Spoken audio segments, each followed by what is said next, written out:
কি আছে ভুলে গেছে এভাবে ধরছেন আমি করলাম কি তা নাসা শব্দটা হইলো মানে এমন ভুলা এটা আগে থেকে মানে এটা করা যাইব না এটা জানে বিষয়টা হইলো কি জানে আর খাতা বিষয়টা হইল ভুল করবে যেমন শিকারি পাখির গায়ে শিকার করতে আছে কার গায়ে পাখির গায়ে গিয়া মানুষের গায়ে গিয়া বলবে কাফেরের মারতে আছে গিয়া মুসলমানের মারিয়ালে এটা বলি যে কতলে আমার কতলে খাতা একটা আছে না খাতা খাতা বিষয়টা হলো অনেকে বলছেন যে খাতা নিয়েছেন একই বলছেন তবে ব্যবহারিক দিক থেকে কিছু একটা কি আছে পার্থক্য এছাড়া কোনো পার্থক্য না তবে এই হাদিসে কোরআন আয়াত সহ বিভিন্ন জায়গায় খাতা নিয়েছেন আল্লাহ দোনোটা আমাদেরকে মাফ করে দিয়েছে কথা বুঝে আছে দোনো ধরনের ভুল ত্রুটি যেটা হয় আল্লাহ এটা কি করে দিচ্ছেন আমাদেরকে মাফ করছেন রোজা অবস্থায় দেখা গেছে এই আমরা রাস্তায় যাইতেছি হঠাৎ করে একটা পোক ঢুকে গেছে কথা বুঝে আছে অথবা যে কোনো কারণে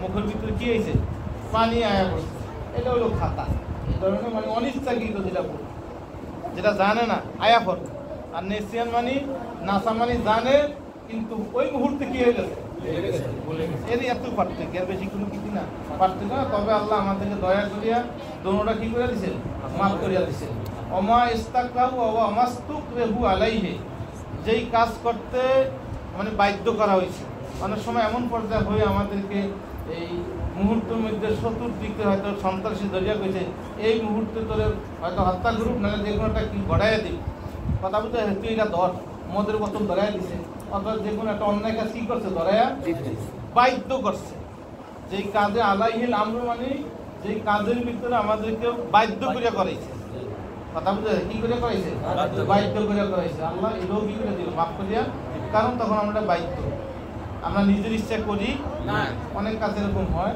এগুলো আল্লাহ আমাদেরকে মাফ করে দিল কেমন এই হাদিসটা বর্ণিত আছে ইবনে মাজাহ বাইহাকি শরীফ পরে হাদিসটা ওয়ান বাদ ইবনে হাকিম আন আবি আন জাদ্দি আন্নাহু সামিআ রাসূলুল্লাহ সাল্লাল্লাহু আলাইহি ওয়াসাল্লাম ফি কওলি তাআলা কুনতুম খায়রা উম্মাতিন উখরিজাত লিন-নাস বাহাদ ইবনে হাকিম তিনি তার পিতা তিনি তার দাদা থেকে বর্ণনা করেন নিশ্চয় রাসূল করিম সাল্লাল্লাহু আলাইহি ওয়াসাল্লাম ইয়াকুল বলতেছেন ফি কওলি তাআলা আল্লাহর আয়াত কুনতুম খায়রা উম্মাতিন উখরিজাত লিন-নাস এটা কোরআন শরীফে কি আয়াতের বিশ্লেষণে আয়াতের তাফসীরে আয়াতের ব্যাখ্যায় আমার নবী কথা বলছেন ওই সাহাবী বলতেছেন ওয়ালা বলেন আনতুম তুতিমুনা সাবিনা উম্মা তাতিমুনা কথা তুতিমুনা কথা তোমরা পূর্ণ করে দিলা কেমন সাবিনা 70 উম্মাত তোমরা উম্মতকে 70 এর পর্যায়ে নিয়ে গেলা মানে তোমাদের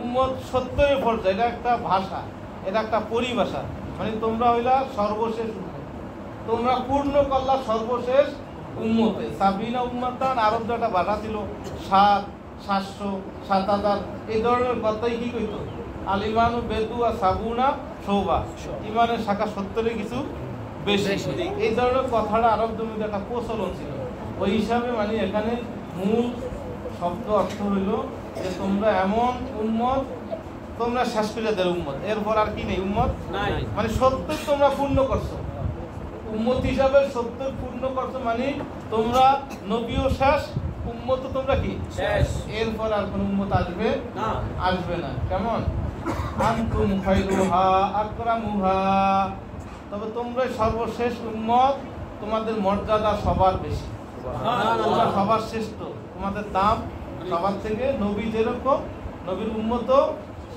সেরকম নবীর নিয়ে তো পুরা সংসার পুরা পৃথিবী এই নবীর কারণে তো সবকিছু আল্লাহ করছেন ঠিক নবীর যেরকম মর্যাদা নবীর উম্মতেরও কি সেরকমই মর্যাদা আমরা নবীর কি উম্মত আমরা নবীর উম্মত এজন্য আমাদের মর্যাদা নবীর কারণে কি সবার বেশি এজন্য এই পৃথিবীতে যত নবী রাসূলরা আসছেন সমস্ত আম্বিয়া আলাইহিস সালাম আমার নবীর উম্মত হওয়ার জন্য আল্লাহর কাছে এই নবীর উম্মতের মর্যাদা নবী উম্মতের সুনাম ওনাদের বিভিন্ন কিতাবে পাইছেন পর ওনারা বলতেন হায় হায় আমাদের উপরে শরীয়ত নাযিল হলো আমাদের উপরে কিতাব আসলো আমরা নবী হইলাম রাসূল হইলাম কিন্তু আমাদের সকল কিতাবে শুধু নবী মুহাম্মদ রাসূলুল্লাহ সাল্লাল্লাহু আলাইহি ওয়াসাল্লাম মর্যাদা এবং নবীর উম্মতের মর্যাদা আমরা খালি পাইতেছি এই জন্য ওরা তখনই বলছেন যে আমরা যদি কি হইতাম, শেষ জমানার নবীর উম্মত হইতাম। আমরা অনেক সময় এই স্লোগান দিই, আমার নবী দিয়ে গেছে যে শেষ জমান ইমাম মাহাদি আসবে, ইমাম মাহাদি আসবে, হাদিস গুলোতে আছে যে ইমাম মাহাদি আসবেন, দাজ্জালের সাথে যুদ্ধ করবে, আসলে পুরো দেশটা পৃথিবীর ভিতরে ইসলামী হুকুমত প্রতিষ্ঠা হবে। তখন আমরা মনে মনে ভাবি, আমি যদি মাহাদির দলভুক্ত হইতে পারতাম, আমি যদি মাহাদিকে হইতে পারতাম। এই ঘোষণাগুলো আলেম ওলামা দেয় না, কিতাবগুলো হাদিসের রেওয়ায়েত অনুযায়ী দিতেছে। এই যেমন ওইভাবেই আমার নবীর মর্যাদা, আবার নবীর উম্মতের আমাদের মর্যাদাগুলা সমস্ত নবীরা তাদের উম্মতের কাছে শুনাইতো, কিতাব পড়িয়া পড়িয়া শুনাইতো। এই জন্য তারা আকাঙ্ক্ষা করছে যে আমরা যদি নবীর কি হইতাম, উম্মত হইতাম। কথা বুঝে আছে। এই জন্য তো দেখা যায় কালকে আমাদের ময়দানে আমার নবীকে পাওয়া যাবে জাহান নামের দরজা কিনারে। কথা বুঝে কোথায় পাওয়া যাবে? যে কোনো উম্মতকে দরিয়া জাহান নামে নেয় কিনা, আমার নবী দরজার কিনারে দাঁড়াবেন, দরিয়া দরিয়া এদেরকে জাহান নাম থেকে বাঁচে। এত বিশাল নেই আমার নবী। আমরা তো বুঝি না, অনেকে গুনাহ করি, এই করি সেই করি, কত বিশাল বিশাল কাজ করে ফেলি, কিন্তু নবীর উসিলায় আমরা এই সমাজে এখনো বসবাস করতেছি। আমরা যেভাবে অন্যায় অপরাধ করে মানুষ গুনার কাজ করে, আগের জমানার এই ধরনের গুনাহ কাজ হইলে এই জমিন সহ আল্লাহ আগে কি করতেন, একেবারে উল্টা শেষ করে দিতেন। শুধু আমার নবী এই জমিনের ভিতরে হায়াত নবী, জিন্দা নবী আছে থাকার কারণে গুনাহ করিও মানুষ কি করে, এখনো খাইতে আছে, বাঁচতে আছে, চলতে আছে, স্বাধীনভাবে চলাফেরা করতে হয়, কোনো অসুবিধা আমরা দেখি। তো মাঝে মাঝে আল্লাহ কিছু টপকুল লাগাই দেন, কিছু একটা মানে একটু সামান্য একটু খোসা দেন যে দেখ আমি কি করতে পারি, তাই না? মাঝে মাঝে বিভিন্ন টর্নেডো হয়, এই যে করোনা হইলো, বিভিন্ন মহামারী দিয়ে আল্লাহ এবং আমাদের সতর্ক করার চেষ্টা করে। এরপর আমরা কেউ সাবধান হই, আবার কেউ সাবধান হই না। এই জন্য আমরা বড় সম্মানী জাতি, সম্মানী নবীর, সম্মানী উম্মত। এই জন্য বলছেন খায়রুহা আকরামুহা আলাল্লাহি তাআলা, আল্লাহর উপর আমরা অত্যন্ত সম্মানী এবং অত্যন্ত মর্যাদাবান। যেটা কোরআন আয়াতেরই ব্যাখ্যা হলো কুনতুম খায়রা উম্মাতিন উখরিজাত লিন-নাস, যে আমরা শ্রেষ্ঠ জাতি আল্লাহ ঘোষণা দিয়েছি। অন্য কে বলুক আর না বলুক, কিন্তু আল্লাহ ঘোষণা দিয়েছি কি আমরা শ্রেষ্ঠ জাতি। এজন্য আমাদের কাজও শ্রেষ্ঠ, সব কিছু, আমাদের হায়াত, আমাদের শক্তি, আমাদের সব দিকে কম। আগের জমানার মানুষগুলো যেরকম অনেক কিছু করতে পারতো, এই জমানার মানুষ তা করতে পারে না। আমার দাদা প্রায় 98 বছর বয়সে মারা গেছে, একটা দাঁতও পড়ে, এরপর চুল পর্যন্ত ফাঁকে নেই, দাড়ি কিছু ফাঁকছে। কথা বুঝে? আর আমাদের তো 50 পার হয়েছে, দেখা গেছে এই চুল দাড়ি পাইকে কি হয়ে গেছে, সাদা হয়ে গেছে। তারা ওই সময় আমরা মনে আছে কাঁটাযুক্ত মাছ খাইতে পারতাম না, দাদাকে আমারে দিয়ে দেয়। কথা বুঝে? কল্লার পাশে ছেড়ে দিতাম। এত আগের জমার মানুষগুলো শক্তিশালী ছিল, সব দিকে এই বলে শক্তিশালী ছিল, শরীরে শক্তিশালী ছিল, সব দিকে তারা কি ছিল, শক্তিশালী। আমাদের এখন আস্তে আস্তে দুর্বল হয়ে আইতেছে। আমাদের এই এখনকার মানুষ বয়সে হোক অথবা শরীরের দিক থেকে হোক, সব দিকে আমরা কি হয়ে যেতেছি, দুর্বল হয়ে যে হাদিসে সুম্মাল আজাল ফাজা আজাল, মানে আস্তে আস্তে কমতে থাকবে। আগের যেমন আমরা দেখতাম 6-7 ছেলেরা পড়তো, এই বিশাল বিশাল ছেলেরা পড়তো, দাড়ি মোজ গজায় দিত। কথা বুঝে? আর এখনকার ফাজলে উঠলো দেখা যায় দাড়ি মোজ ওঠে না, আছে অনেক। আমরা 7-এ যখন আমরা, আমার মনে হয় 6-এ যখন ভর্তি হয়েছি, এগুলো কাঁচু যেতাম ডরের ফেলে, বড় বড় দাড়ি, কি শরীর, অনেক দূরে বয়ে থাকতাম। আমার ছাত্র মনে আছে একদম পিছিয়ে জুড়ে এক ভাই এই পড়াজন পারি পিছনে বয়ে, এই তুমি ছোট মানুষ পড়া পারো, পিছিয়ে বইছো কা, তখন তোমার ভয় লাগে নাকি? কইতাম না। একদিন কাছে নাকি কয়ে তোমাকে ভয় লাগে, এই বড় বড় ছাত্র, এই বড় বড় দাড়ি, কোরআনে হাফেজ থাকতো বেশি, এখন সবার দাড়ি, এই জন্য তোমার ভয় লাগে। হুজুরে এই তুলি বসে বা সবসময় পড়া পারে, তাকড়া করতে পারে, হুজুরের সাহস দেওয়া কাছে আনছে। এই জন্য আগে মানুষের শরীর স্বাস্থ্য সব দিকে কি ছিল, মানে সব দিকে শক্তিশালী ছিল। এখন মানুষের সব আস্তে আস্তে কমতে আছে। তবে আমরা এতটুকু ভাগ্যবান, আমাদের শক্তি কমুক, বল কমুক, সবই কমুক, কিন্তু আমাদের কাজ অল্প করলে আল্লাহ এটার মধ্যে সওয়াব আর বরকত দেন কি, সওয়াব আর বরকত বেশি দেন, নবীর উম্মত হওয়ার কারণে। কথা বুঝে আছে? এই জন্য বলা হয়েছে আমরা সবচেয়ে সম্মানী এবং মর্যাদাশীল আল্লাহর কাছে। রাওয়াত তিরমিজি, ইবনে মাজাহ, দারমি, ক্বালা তিরমিজি হাযা হাদিসুন হাসান। তিরমিজি বলতেন হাদিসটা হলো হাসান, তিরমিজির এটা পরিভাষা। হাসান মানে ওনার কাছে সহিহ হাদিস। হাদিসটা কি? সহিহ। এটা সহিহ, এটার মধ্যে কোনো উল্লাসিতা নেই। কলাল মুআল্লিফ আল কিতাব শাকারাল্লাহু সায়াহু, এই কিতাব যিনি লেখছেন শাহ ওয়ালিউদ্দিন, উনি কিতাবের মিশকাতের লেখক আর কি। উনি বলছেন যে ওনার চেষ্টা আল্লাহ পূর্ণ দাদা দান করুক, শাকারাল্লাহ সায়, আল্লাহর ওনার চেষ্টাকে পূর্ণ বিনিময় দান করুক। ওয়াতাম্মা আলাইহি নিয়ামাতাহু, এবং আল্লাহ নেয়ামত তার উপরে পরিপূর্ণ করে দেন। অকাল ফারাক, তিনি অবসর হইলেন মিন জামিল হাদিস নববিয়া সাল্লাল্লাহু আলাইহি সাল্লাম, আল্লাহ নবীর হাদিস একত্র করা থেকে আখির ইয়াউমিল জুমা মিন রমাদান, রমজানের শেষ জুমা ইনদা রুয়াত হিলাল শাওয়াল, শাওয়ালের চাঁদ দেখার সময় সানাতা সাবা সালাসিনা সাবমিয়া 737 ইজিতে বিহামদিল্লাহ হোসনে তাওফিকি, আল্লাহর প্রশংসা এবং উত্তম দয়া। আলহামদুলিল্লাহ রাব্বিল আলামিন, সমস্ত আল্লাহর জন্য। সালাতু ওয়াসসালামু আলা রাসূলি মুহাম্মাদি ওয়া আলিহি ওয়া সাহবিহি আজমাইন। আল্লাহ কবুল করুক, আল্লাহুম্মা আমিন। সকলে বলি আপনারা এই যে মিশকাতের অত্যন্ত খুশি, কারণ এখন ইলমে দ্বীনের বিলুপ্তির পথে, ইলমে দ্বীন চর্চার কি পথে? বিলুপ্তির পথে, একেবারে চর্চা হয়ই না। কথা বুঝে আছে? আমরা কামেল ভাস করার পরে আমার কথাই বলি, আমি চাকরি করুক এই ইচ্ছা এটা মাথা মধ্যে ছিল যে চাকরি করতে হবে বা সংসার করতে হবে, পরবর্তী জীবন নিয়ে ভাবতে হবে, এরকম কোনো ইচ্ছা ছিল আমার। কামেল ভাস পরীক্ষার পরে গেছি গিয়া কিতাব লাইনে পড়ার জন্য। কথা বুঝে আছে? কোন জায়গায় কি কিতাব পড়া যায়, মানে চাকরি করতে হবে, এই জীবনে আসতে হবে, এই জীবনটা নিয়ে কখনো ভাবি। এরকম একটা সেন্টিমেন্ট ছিল যে পড়তে হবে। কি করতে হবে? পড়তে হবে। এই জন্য যখনই আগে ছাত্র জীবনে আমার জীবনে আমি ইংরেজি দ্বিতীয় মাত্র 1 মাস প্রাইভেট পড়ছি। গণিত জীবনে প্রাইভেট পড়িনি, ইংরেজি পড়ছি 1 মাস প্রাইভেট। গণিতে 96 অ্যান্সার দিয়ে থাকলে পাইছি 94।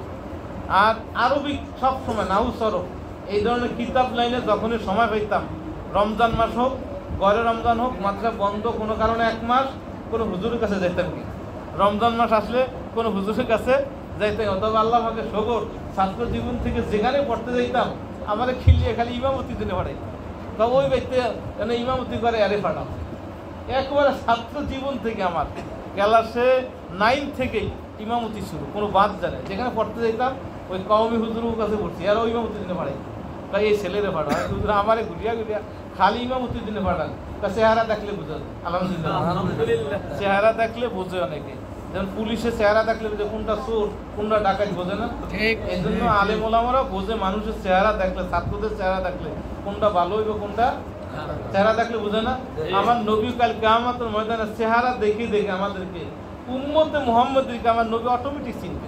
সুবহানাল্লাহ। কবরে গেলে বলছে মান হাজার রাজুল একটা প্রশ্ন করবো, অনেকে বলছে আল্লাহ নবীর কবরের সাথে সরাসরি কালেকশন করিয়ে দিবে। যারা নবীর কাজ করিয়া গেছে, নবীর উম্মত হিসাবে নবীর কাছে নিয়ে আমাকে যেখানে রাখা কবরে, তার নবীর দূরত্ব হইল যার জন্য নবীর দূরত্ব ছিল। এই সমাজে নবী নিয়ে কাজ করে না, নবীর আমল আখলাক ছিল না, এর জন্য নবী কি হয়ে যাব? ওই দূরে দেখাইবার চিনতে পারবো না। আর যে নবীকে নিয়ে ছিল একেবারে কি নিয়ে আইব? কাছে নিয়ে সারাসারি। আল্লাহ পক্ষে সম্ভব না? আল্লাহ পক্ষে কি সম্ভব? কাছাকাছি নিয়ে আইব। তখন বলবো হ্যাঁ আমি এই নবীর কাজ করছি, এই নবীর উম্মত ছিলাম, নবীর সব কিছু আমি পাগল ছিলাম। কি বলেন? আমি তো নবীকে চিনি। তখন আমি নবীকে কারণ কাছাকাছি নিয়ে আসছি। তাহলে আমরা সেখানে গেল, আমরা নবীর এই যে কিতাব চর্চা, নবীর হাদিস চর্চা, অত্যন্ত আপনার ভাগ্যবান। এই ইলমে দ্বীন বিলুপ্তির পথে এই কিতাব চর্চা, কিতাবগুলো পড়া, নবীর হাদিসগুলো পড়া, এই যতগুলো হাদিসের মধ্যে বারবার এসে কলা রাসূলুল্লাহ সাল্লাল্লাহু আলাইহি আগেকার আল্লাহ নবীর উম্মতের এমন ওলামা কেরাম ছিলেন, এই রাসূল সাল্লাল্লাহু আলাইহি ওয়াসাল্লাম বলার সাথে সাথে এদের সাথে রাসূল কি হয়ে যেত? জিয়ারত হয়ে যেত। এখন ওলামা কেরাম বলছেন যখনই নবীর হাদিস পড়ার পরে এই রাসূলের প্রতি দুরূদ পড়ে, সাথে সাথে ফেরেশতারা ওই মজলিসটাকে নবীর রওজার সাথে কালেকশন করে দেয়। সুবহানাল্লাহ। এজন্য এখানে 4500 উপরে হাদিস, আপনারা যারা শুরু থেকে শেষ পর্যন্ত পড়ছেন, 4500 উপরে নবীর উপরে কি পড়া হয়েছে? আগে পড়া হয়েছে। দেখি মজলিসটা নবীর সাথে কি হয়ে গেছে? কালেকশন ছিল। 4500 উপরে নবীর সাথে কি ছিল? কালেকশন।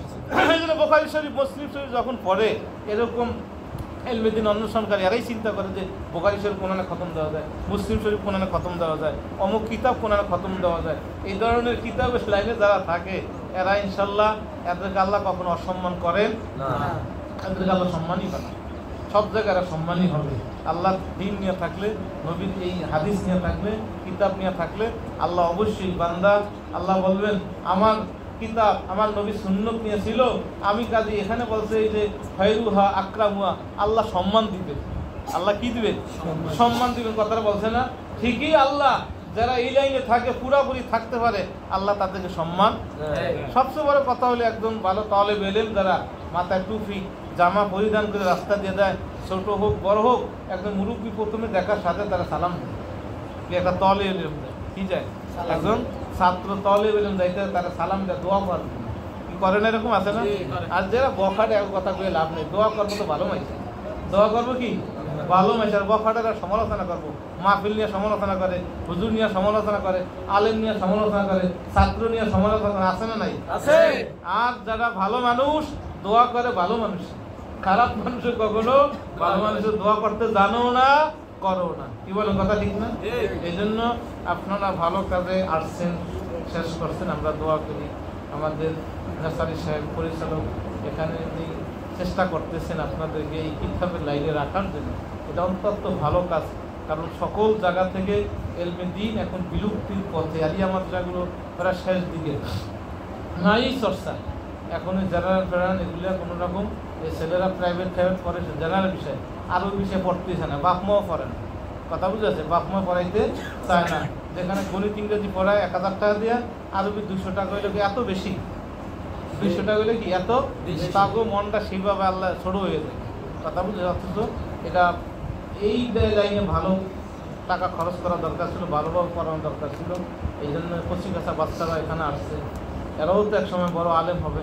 আপনাদের ভিতর থেকে যারা আজকে মেশকাত শরীফ খতম করলেন, আমরাও দোয়া করি আপনারা এক সময় গিয়া আর এক জায়গায় এরকম ছাত্রদেরকে দায়িত্ব নিয়ে একটা দিনী পরিবেশ কায়েম করবেন, দিনী জলসা কায়েম করবেন, তাদেরকে গিয়ে এরকম এই খতমে মেশকাত হবে, সেখানে অন্য কিতাবের খতম হবে, আপনারা এক সময় সেই এলাকায় আলোকিত করতে পারবেন। কি বলেন? ভাড়া দেবো না?